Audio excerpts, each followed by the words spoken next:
जय मसिह सबैजनालाई। आज म तपाईहरुको बीचमा परमेश्वर हामीसँग सपना दर्शनद्वारा बोल्नुहुन्छ भन्ने विषयमा वचनलाई हेर्न लागिरहेको छु। हामी धेरैपल्ट परमेश्वरको आवाजलाई सुनिरहेका हुन्छौँ। परमेश्वरले हामीलाई दर्शन दिइराख्नु भएको हुन्छ, तर धेरैपल्ट हामीले यो कुरालाई नबुझेको कारणले गर्दाखेरि हामीले पछि गएर धोका पाउँछौँ अनि समस्या भोगिरहेको हुन्छ। तर आज हामी केही परमेश्वरको वचनद्वारा अर्थात् केही कुराहरू म आफ्नो जीवनको घटनालाई बताउन चाहन्छु कि परमेश्वर कसरी हामीसँग सपना दर्शनमा बोल्नुहुन्छ भन्ने विषयमा। सबैभन्दा मेन कुरा चाहिँ हामीले बुझ्नु जरुरी छ कि पवित्र आत्मा हामीलाई सपना दर्शनमा अथवा उहाँले हाम्रो कुनै पनि समयमा प्रकाशद्वारा बोल्न सक्नुहुन्छ।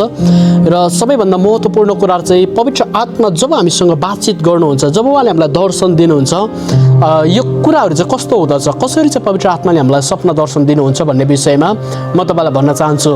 आजभन्दा धेरै वर्ष अगाडि जब मैले प्रभु येशू ख्रीष्टलाई विश्वास गरेँ र मैले प्रभुलाई ग्रहण गर्नुभन्दा अगाडि नै मैले प्रभुको वचन सुन्दै गर्दाखेरि मैले प्रभुलाई स्वीकार गर्यो अनि मैले प्रभुलाई ग्रहण गरिसकेको थिएन, तर मैले हृदयबाट विश्वास गरिसकेको थियो। अनि मैले प्रभुलाई विश्वास गर्नुभन्दा अगाडिदेखि नै मैले सपना दर्शनहरू देख्न सुरुवात भएको थियो।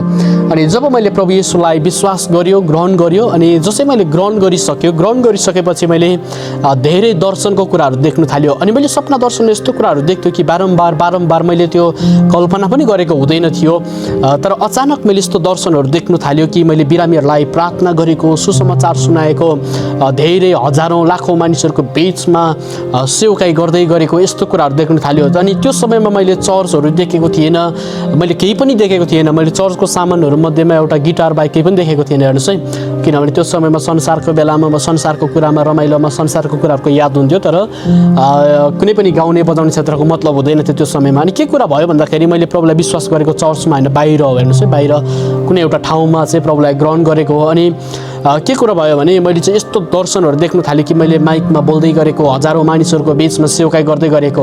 अनि मैले उठ्यो अनि मैले सोच्यो यो के होला, के चाहिँ देखेको होला होइन।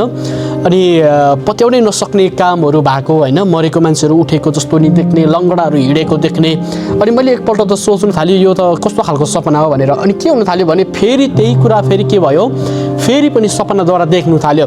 अनि त्यहाँबाट मैले बिस्तारै पावलको पत्र, प्रेरितको पुस्तकहरूलाई मैले पढ्दै आउनु थाल्यो, पावलको पत्रहरूलाई पढ्नु थाल्यो। अनि के कुरा हुन थाल्यो भने जुन कुरा मैले दर्शनमा देख्यो त्यो काम चाहिँ बाइबलमा भएको घटना, पावलको जीवनमा भएको घटना रहेछ।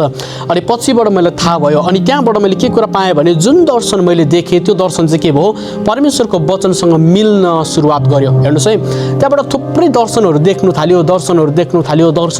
थाल्यो। अनि धेरैपल्ट अर्थहरू नबुझेर दोधार हुन्थ्यो, धेरैपल्ट चाहिँ अर्थहरू त्यो सपना देख्दा त्यो सपनामा नै अर्थहरू पनि खोलिएर आउने गर्थ्यो, तर धेरैपल्ट चाहिँ अर्थहरू खोलिएर आउँदैन थियो। अनि धेरै प्रश्नहरू उठ्थ्यो, यो चाहिँ वास्तवमा के होला, यो चाहिँ कस्तो होला, यो चाहिँ के खालको दर्शन होला भनेर। अनि परमेश्वरले मलाई वास्तवमा डोर्याउँदै हुनुहुँदो रहेछ, तर मलाई थाहा चाहिँ थिएन। अनि परमेश्वर हामीसँग योसेफलाई हेर्ने भने, परमेश्वरले उत्पत्तिको पुस्तकमा हेर्ने भने परमेश्वर बातचित गर्नुभयो सपना दर्शनद्वारा। अनि परमेश्वरले के कुरा गर्दै हुनुहुन्छ भने त्यहाँनिर चाहिँ एउटा होइन मानिसहरू थुप्रो, अनि परमेश्वर योसेफसँग दर्शनमा बोल्नुभयो। अनि परमेश्वरले दर्शनमा देखाउनु भयो। अनि देखाइसकेपछि के कुरा हुँदैछ भन्दाखेरि तेरो सबै दाजुभाइहरू चाहिँ तेरो अगाडि झुक्ने छन्, सबैभन्दा माथि चाहिँ म तँलाई पुर्याउने छु भन्ने कुरा जब परमेश्वरले दर्शनमा देखाउनु भयो, जब त्यो अर्थ थाहा भयो, तब उसको जीवनमा समस्या आयो। तर पछि गएर के गर्नु पर्यो, उसको जातिहरूलाई, इजरायलीहरूलाई बचाउनको लागि, त्यहाँ मानिसहरूलाई बचाउनको लागि के कुरा गर्नु पर्यो, योसेफको खाँचो पर्यो। अनि के कुरा हुँदैछ भन्दाखेरि मैले भन्न खोजेको कुरा चाहिँ परमेश्वर हामीसँग बातचित गर्नुहुन्छ, तर धेरैपल्ट हामीले व्यवस्था गरेको कारणले, धेरैपल्ट हामीले नबुझेको कारणले गर्दाखेरि चाहिँ हामीले परमेश्वरले देखाउनु भएको बाटो, परमेश्वरले देखाउन खोज्नु भएको कुरा चाहिँ हामीले बिर्सिरहेको अथवा त्यो बाटो नहिँडेर हामीले धेरैपल्ट दुःख पाइरहेको हुन्छ। तर अब कसरी चाहिँ हामीले अर्थहरू बुझ्न सकिन्छ? जस्तै उदाहरणको लागि जुन कुरा मैले देख्यो त्यो कुरा मेरो जीवनमा पुरा हुन सुरुवात गर्यो। अनि हेर्नुहोस् है, तुरुन्तै केही समय पछाडिबाट चङ्गाइको कामहरू हुन सुरुवात भयो, परमेश्वरले काम गर्नुभयो। अनि बिस्तारै धेरैवटा दर्शनहरू देख्न थाल्यो। जस्तै उदाहरणको लागि यदि तपाईँ सपना दर्शनमा बाढी पहिरो आएर तपाईँको घर परिवार कुनै पनि कुरामा नोक्सानी पुर्याउँदैछ भने तपाईँले यो बुझ्नु जरुरी छ कि पक्कै पनि एउटा ठुलो समस्या आउँदैछ भनेर। यदि सङ्लो पानी, सफा पानी अनि जहाँ चाहिँ हामीले आनन्द गरिरहेको छ, अर्थात् हामीले माछा पक्रिरहेको छ, कुनै पनि कुराहरू छ भने त्यो चाहिँ एउटा आत्मा जित्ने पवित्र आत्माको सुरुवातको कुराहरू बुझ्न सक्छौँ।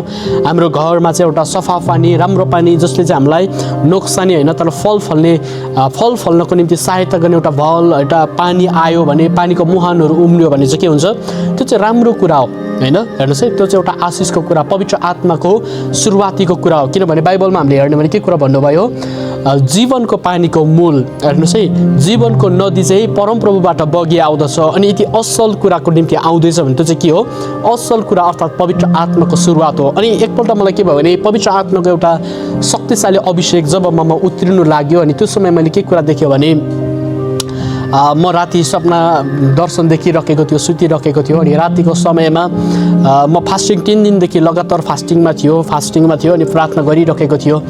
पवित्र आत्माले मलाई भर्नुहोस् भनिकन मैले एउटा उत्कट चाहना राखिरहेको थियो। अनि त्यो समयमा के भयो भने मैले सुतिरहेको बेला एउटा दर्शन देख्यो। अनि त्यहाँ चाहिँ के देख्यो भने त्यहाँनिर एउटा हिउँको कुराहरू चाहिँ त्यो मेरो ओढ्नेमा चाहिँ सिरोकमा चाहिँ के थियो भने पुरा हिउँ जमिरहेको रहेछ अरे, सेतो हिउँ जमिरहेको। अनि त्यो हिउँले चाहिँ मेरो मुहारलाई चाहिँ धोइरहेको कुराहरू देख्यो मैले। हिउँले चाहिँ मेरो मुहारहरू धोइरहेको, मलाई एउटा के भन्छ पखालिरहेको कुराहरू देख्यो।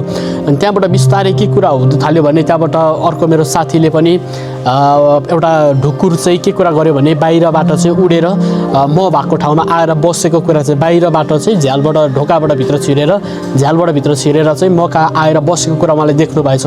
अनि त्यो दिन मैले कल्पना पनि गरेको थिएन पवित्र आत्माको अभिषेक म भित्र उत्रिन्छ होइन, किनभने मैले फास्टिङ खोलिसकेको थिएँ। हेर्नुहोस् है, फास्टिङ सायद खोलिसकेको थियो अथवा लास्ट दिन थियो होला सायद। अनि आराधना गर्दै थियौँ अनि परमेश्वरको अभिषेक अचानक ममाथि शक्तिशाली रूपमा परमेश्वरको आत्मा ममाथि खन्याउनु भयो, अभिषेकको कुरा। हेर्नुहोस् है, अनि मैले भन्न खोजेको कुरा चाहिँ के भने यदि हामीले हिउँ जसले चाहिँ बाइबलमा हामीले हेर्ने भने त्यो चाहिँ बाइबलमा हामीले भेट्दछौँ, तिमीहरूको पाप चाहिँ सिन्दुरे रङको भए तापनि म तिमीहरूलाई हिउँ जस्तै सेतो पार्नेछु। भन्नुको मतलब चाहिँ यदि हिउँले तपाईँलाई धुँदैछ भने तपाईँको पाप अधर्म सबै कुरा धोएर चाहिँ अब के कुरा हुँदैछ, नयाँ बनाउँदैछ। अनि पवित्र आत्मा ढुकुरको रूपमा हामीले हेर्ने भने प्रभु येशूले जब बप्तिस्मा लिएर उठ्नुभयो अनि पवित्र आत्मा ढुकुर स्वरूप चाहिँ अथवा एउटा परेवा स्वरूप चाहिँ आएर उहाँमाथि बस्नुभयो। अनि बस्दाखेरि चाहिँ के कुरा भयो भन्दाखेरि पवित्र आत्माको एउटा प्रतीकलाई मान्यो। हेर्नुहोस् है, किनभने ढुकुरमा चाहिँ एउटा यस्तो गुण छ जुन गुण चाहिँ संसारको कुनै पनि चिजमा छैन। किनभने उसमा एउटा शान्त स्वभाव, सोझो मात्रै नभएर मान्छेले बुझेको चाहिँ यति मात्रै छ। तर त्यसको वास्तविक घटना चाहिँ के हो भने हामीले गाउँमा कोही बेला हामीले सुन्दछौँ होइन, एक्लै ढुकुर रहेछ भनेर हामीले हेरिरहेका हुन्छौँ। अनि एक्लै ढुकुर हुनुको कारण चाहिँ के हो भन्दाखेरि ऊ यति धेरै आफ्नो श्रीमान अथवा श्रीमती प्रति यति धेरै भाले पोथीमा जुनसुकै भए पनि यति धेरै विश्वासयोग्य भएर जिएको हुन्छ कि उसको साथी अर्थात् ढुकुरको श्रीमती हेर्नुहोस् है मर्यो भने पनि के गर्छ, उसले अर्को विवाह गर्दैन। किनभने उसले यति धेरै एउटा बाचा गरेको हुन्छ कि ऊ मरेर गए तापनि म एक्लै बस्छु बरु, तर ऊ बाहेक अरूलाई हेर्दिनँ भन्ने कुरा। अनि आज प्रभु येशू अर्थात् पवित्र आत्माले त्यो एउटा प्रतीक, त्यो कुरा लिएर किन आउनुभयो भन्दाखेरि चाहिँ त्यसको एउटा प्रतीक चाहिँ के हो भने प्रभुले हामीलाई सिकाउन खोज्नु भएको कुरा चाहिँ संसारले हामीलाई सबैले त्यागेर गए तापनि प्रभुलाई कहिले पनि नछोड्ने अर्थात् एउटा विश्वासयोग्य भएर रहने कुरा चाहिँ हामीले ढुकुरबाट सिक्न सक्छौँ। अनि यो मतलब चाहिँ के हो भने पवित्र आत्मा हामीमा आउने एउटा सुरुवाती हो। अनि यदि हामीले माछाहरू पक्रेको, माछाहरूलाई समातेको हामीले देख्दछौँ भने त्यो एकदम राम्रो कुरा हो, आत्मा जित्ने पक्का हो। हेर्नुहोस् है, त्यो आत्मा जित्ने सङ्केत एउटा पक्का हो, परमेश्वरले आत्मा जित्ने कुराहरू ल्याउनुहुन्छ भन्ने कुरा हो। अब धेरैवटा दर्शनहरू देखिन्छ, कहिले हाम्रो घर बाढीले लगिरहेको देख्छ, कहिले हाम्रो घरहरू हल्लाइरहेको हुरी बतासले, त्यो चाहिँ समस्याको कुरा हो। हेर्नुहोस् है, तर अब सबै दर्शनको अर्थ चाहिँ मैले यहीँबाट खोल्नु, अब सबै कुराहरू त अब त्यो मिल्दैन होइन, सबै कुराहरू कोही दर्शनको कति कुराहरू अलग हुन्छ। तर यो चाहिँ एउटा बाइबलमा भएको र सबैमा मिल्ने दर्शनको एउटा अर्थ हो। अनि हामीले बुझ्नुपर्ने कुरा चाहिँ के हो भने पवित्र आत्मा परमेश्वर बाइबलमा हामीले हेर्ने भने उहाँ सल्लाहकार हुनुहुन्छ, बुझ्दै हुनुहुन्छ। यिर्मिया 33:3 के लेखेको छ भने सल्लाहकार पवित्र आत्मा चाहिँ के हुनुहुन्छ, सल्लाहकार हुनुहुन्छ भनेर बाइबलले भन्दछ। पवित्र आत्मा हेर्नुहोस् है, उहाँ चाहिँ के हुनुहुन्छ, सल्लाहकार हुनुहुन्छ। हामीले नजानेको गहिरा अनि गुप्तको कुराहरू उहाँले के गर्नुहुन्छ, खोल्नुहुन्छ।